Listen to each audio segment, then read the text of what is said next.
Shalom Bapak Ibu yang dikasihi Tuhan, kita bersyukur pagi hari yang indah ini kita boleh bangun pagi.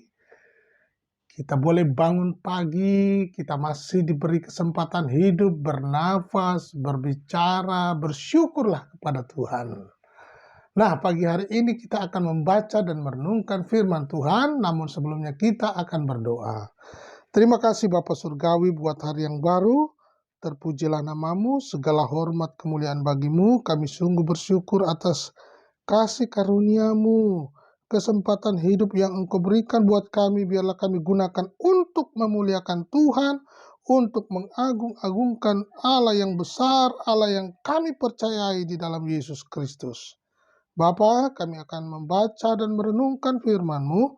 Tuntun kami untuk mengerti firman-Mu. Tuntun kami untuk mengerti maksud dan rencana-Mu dalam hidup kami, supaya kami menjadi manusia-manusia yang berdampak baik. Nama-Mu dimuliakan. Kami mohonkan ini dalam nama Tuhan yang Yesus Kristus, yang kami puja, yang kami muliakan. Haleluya. Amin. Bapak Ibu, kita akan membaca di dalam Ibrani pasal 5 ayat 1-10 berkata, sebab setiap imam besar yang dipilih dari antara manusia ditetapkan bagi manusia dalam hubungan mereka dengan Allah, supaya ia mempersembahkan persembahan dan korban karena dosa. Ia harus dapat mengerti orang-orang yang jahil dan orang-orang yang sesat, karena ia sendiri penuh dengan kelemahan, yang mengharuskannya untuk mempersembahkan korban karena dosa, bukan saja bagi umat, tetapi juga bagi dirinya sendiri. Dan tidak seorang pun yang mengambil kehormatan itu bagi dirinya sendiri, tetapi dipanggil untuk itu oleh Allah.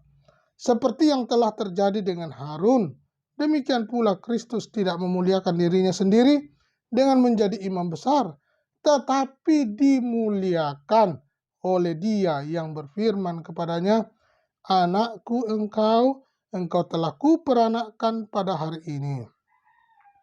Sebagaimana firman-Nya dalam suatu nas lain, "Engkau adalah imam untuk selama-lamanya menurut peraturan Melkisedek."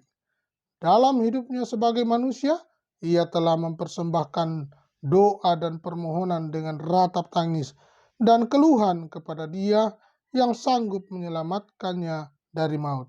Dan karena kesalehannya ia telah didengarkan, dan sekalipun ia adalah anak, ia telah belajar menjadi taat dari apa yang telah dideritanya. Dan sesudah ia mencapai kesempurnaannya, ia menjadi pokok keselamatan yang abadi bagi semua orang yang taat kepadanya. Dan ia dipanggil menjadi imam besar oleh Allah menurut peraturan Melkisedek.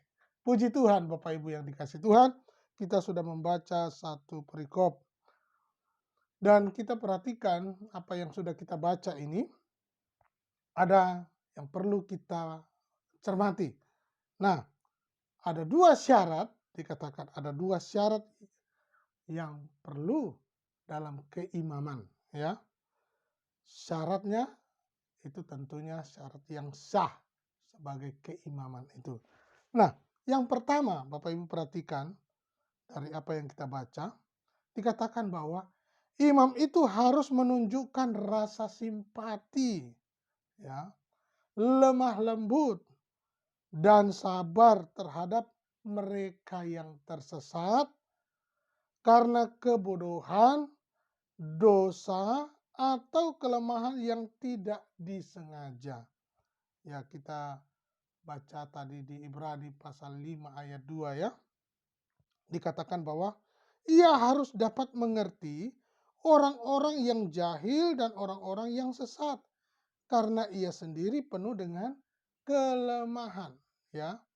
Dan di Ibrani pasal 4 ayat 15 berkata, sebab imam besar yang kita punya bukanlah imam besar yang tidak dapat turut merasakan kelemahan-kelemahan kita.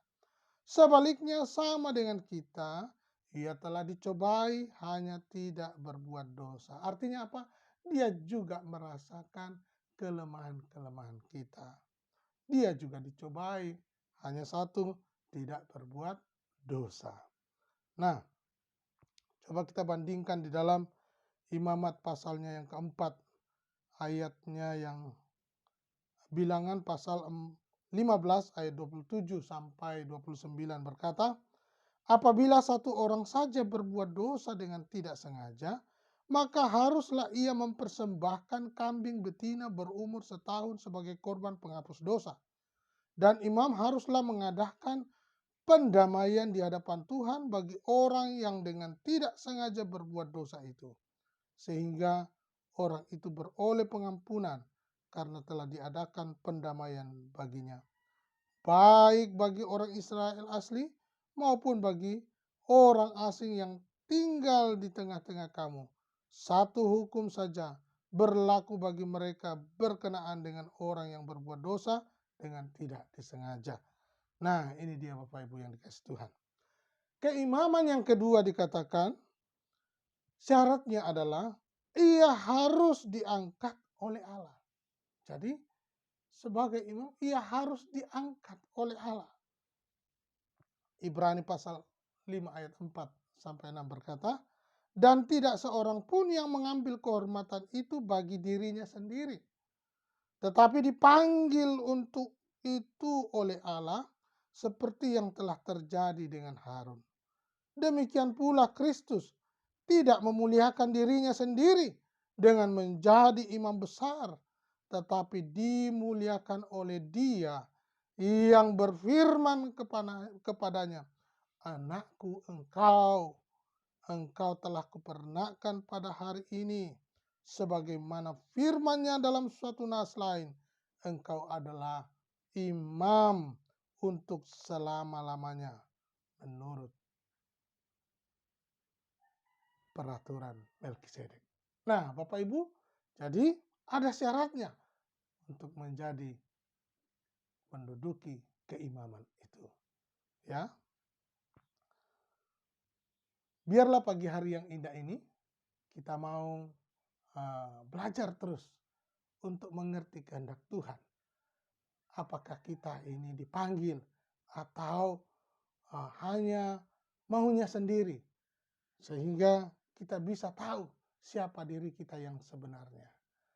Artinya bahwa untuk menjadi pelayan Tuhan, menjadi imam, menjadi pemimpin rohani di hadapan jemaat, itu harus punya syarat dan itu harus sah. Biarlah pagi hari yang indah ini kita mau terus belajar akan kebenaran firman-Nya. Tuhan Yesus memberkati.